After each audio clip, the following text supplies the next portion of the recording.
À travers chants d'Hector Berlioz. Étude critique des symphonies de Beethoven. 4. Symphonie en si bémol. Ici Beethoven abandonne entièrement l'ode et l'élégie, pour retourner au style moins élevé et moins sombre, mais non moins difficile, peut-être, de la seconde symphonie.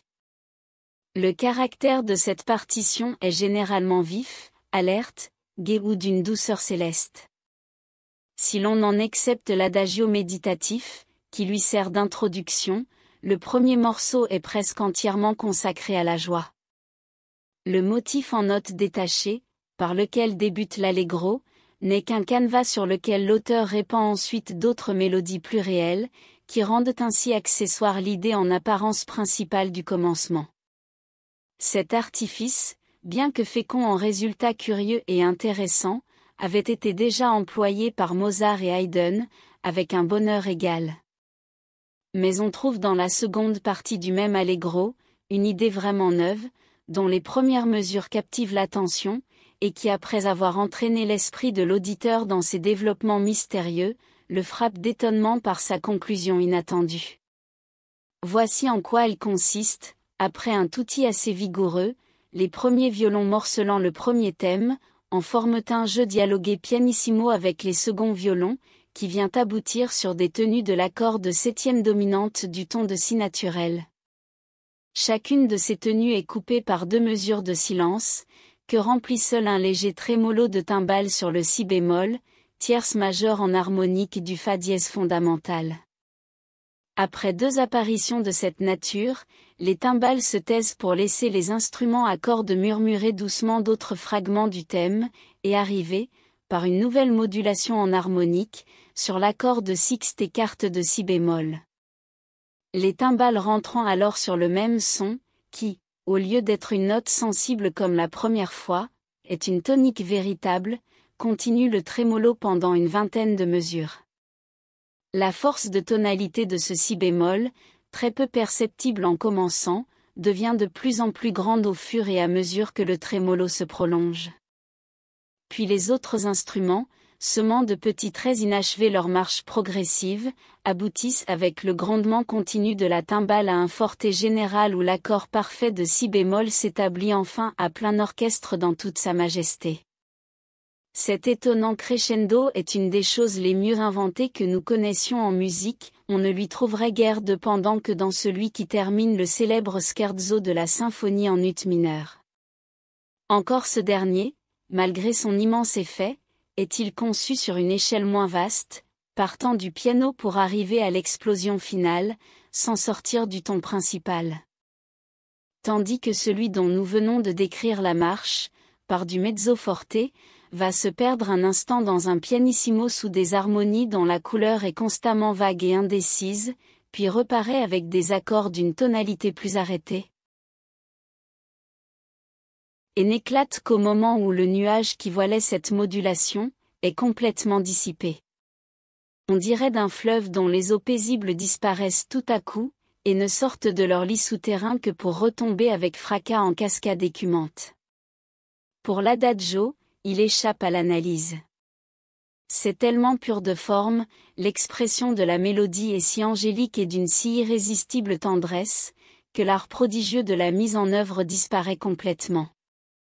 On est saisi, dès les premières mesures, d'une émotion qui, à la fin devient accablante par son intensité, et ce n'est que chez l'un des géants de la poésie, que nous pouvons trouver un point de comparaison à cette page sublime du géant de la musique.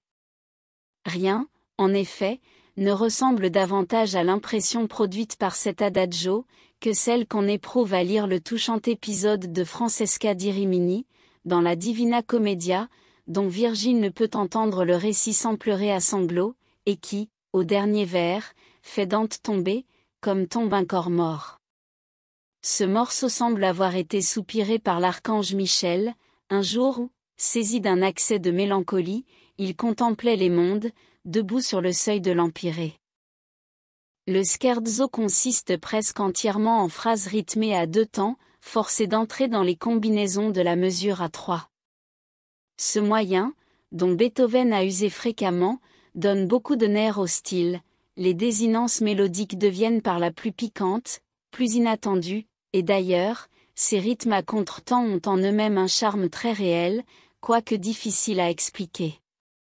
On éprouve du plaisir à voir la mesure ainsi broyée se retrouver entière à la fin de chaque période, et le sens du discours musical, quelque temps suspendu, arriver cependant à une conclusion satisfaisante, à une solution complète. La mélodie du trio, confiée aux instruments avant, est d'une délicieuse fraîcheur, le mouvement en est plus lent que celui du reste du scherzo, et sa simplicité ressort plus élégante encore de l'opposition des petites phrases que les violons jettent sur l'harmonie, comme autant d'agaceries charmantes. Le final, gai et sémillant, rentre dans les formes rythmiques ordinaires, il consiste en un cliquetis de notes scintillantes, en un babillage continuel, entrecoupé cependant de quelques accords rauques et sauvages, ou les boutades colériques, que nous avons eu déjà l'occasion de signaler chez l'auteur, se manifestent encore. 5. Symphonie en ut mineur. La plus célèbre de toutes, sans contredit, est aussi la première, selon nous, dans laquelle Beethoven ait donné carrière à sa vaste imagination, sans prendre pour guide ou pour appui une pensée étrangère. Dans les premières, seconde et quatrième symphonies, il a plus ou moins agrandi des formes déjà connues, en les poétisant de tout ce que sa vigoureuse jeunesse pouvait y ajouter d'inspiration brillante ou passionnée. Dans la troisième, l'héroïque, la forme tend à s'élargir, il est vrai, et la pensée s'élève à une grande hauteur, mais on ne saurait y méconnaître cependant l'influence d'un de ces poètes divins auxquels, dès longtemps, le grand artiste avait élevé un temple dans son cœur. Beethoven, fidèle aux préceptes d'Horace. Nocturna versate manu, versate diurna, lisait habituellement Homère, et dans sa magnifique épopée musicale, qu'on a dit à tort ou à raison inspirée par un héros moderne, les souvenirs de l'antique Iliade jouent un rôle admirablement beau, mais non moins évident.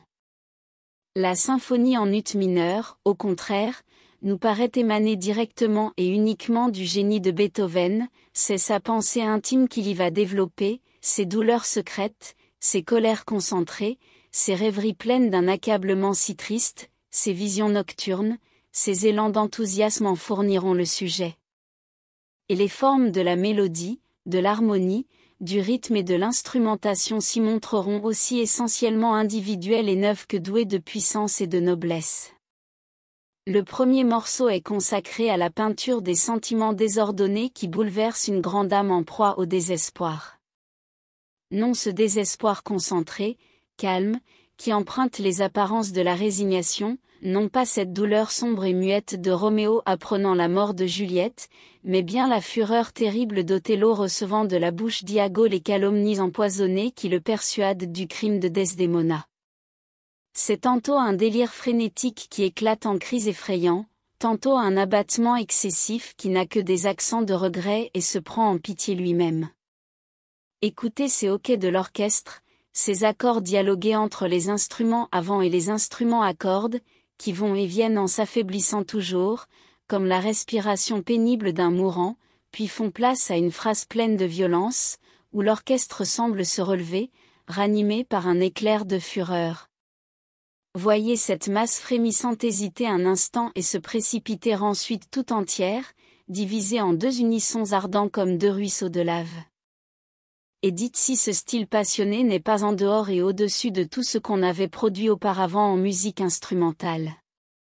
On trouve dans ce morceau un exemple frappant de l'effet produit par le redoublement excessif des parties dans certaines circonstances, et de l'aspect sauvage de l'accord de quarte sur la seconde note du ton, autrement dit, du second renversement de l'accord de la dominante.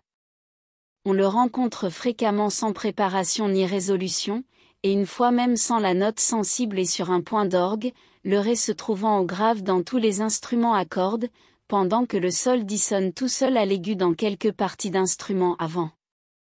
L'adagio présente quelques rapports de caractère avec l'allegretto en la mineure de la 7e symphonie, et celui en mi bémol de la 4e.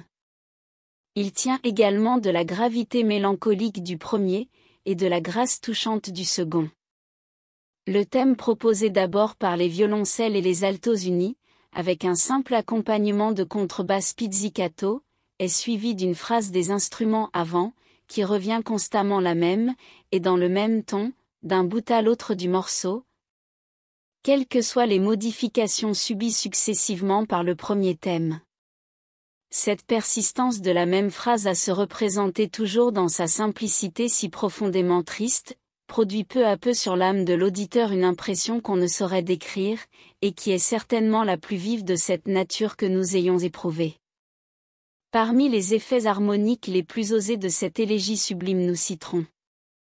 Premièrement, la tenue des flûtes et des clarinettes à l'aigu, sur la dominante mi bémol, pendant que les instruments à cordes s'agitent dans le grave en passant par l'accord de sixte ré bémol, fa, si bémol, dont la tenue supérieure ne fait point partie.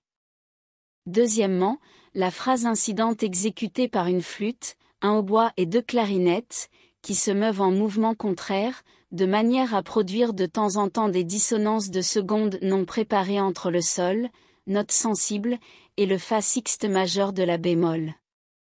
Ce troisième renversement de l'accord de septième de sensible est prohibé, tout comme la pédale haute que nous venons de citer, par la plupart des théoriciens, et n'en produit pas moins un effet délicieux. Il y a encore à la dernière rentrée du premier thème un canon à l'unisson à une mesure de distance, entre les violons et les flûtes, les clarinettes et les bassons, qui donnerait à la mélodie ainsi traitée un nouvel intérêt, s'il était possible d'entendre l'imitation des instruments avant. Malheureusement l'orchestre entier joue fort dans le même moment et la rend presque insaisissable. Le scherzo est une étrange composition dont les premières mesures, qui n'ont rien de terrible cependant, causent cette émotion inexplicable qu'on éprouve sous le regard magnétique de certains individus. Tout y est mystérieux et sombre, les jeux d'instrumentation, d'un aspect plus ou moins sinistre, semblent se rattacher à l'ordre d'idées qui créa la fameuse scène du Blocksberg, dans le Faust de Goethe. Les nuances du piano et du mezzo forte y dominent. Le milieu, le trio, est occupé par un trait de basse, exécuté de toute la force des archets, dont la lourde rudesse fait trembler sur leurs pieds les pupitres de l'orchestre et ressemble assez aux ébats d'un éléphant en gaieté. Mais le monstre s'éloigne, et le bruit de sa folle course se perd graduellement.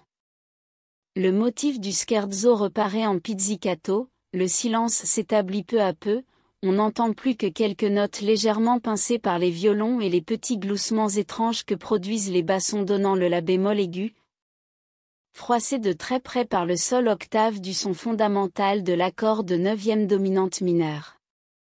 Puis, rompant la cadence, les instruments à cordes prennent doucement avec l'archet l'accord de la bémol et s'endorment sur cette tenue.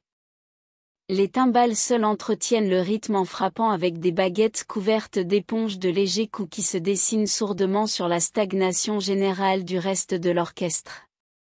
Ces notes de timbales sont des ut, le ton du morceau est celui d'ut mineur, mais l'accord de la bémol, longtemps soutenu par les autres instruments, semble introduire une tonalité différente.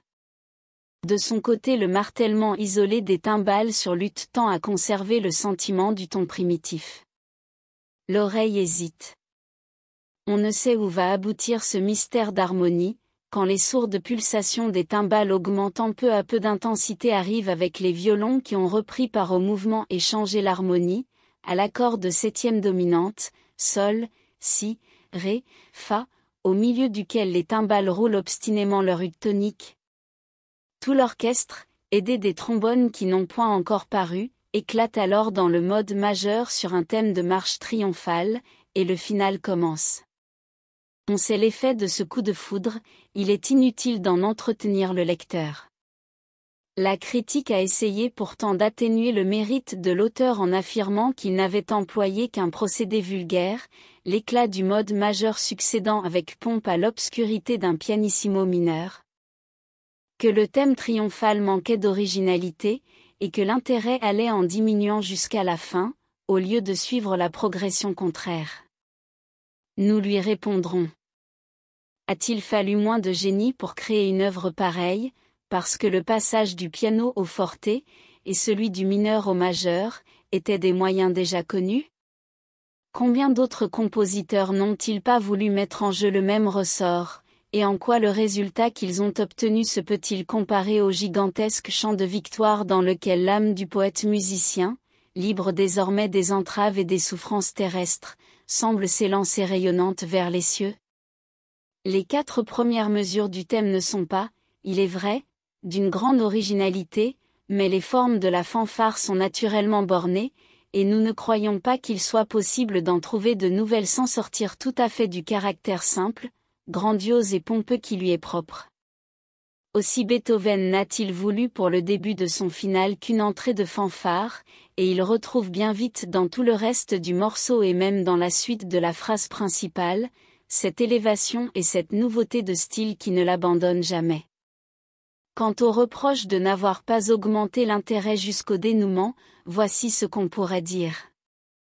La musique ne saurait, dans l'état où nous la connaissons du moins, produire un effet plus violent que celui de cette transition du scherzo à la marche triomphale, il était donc impossible de l'augmenter en avançant.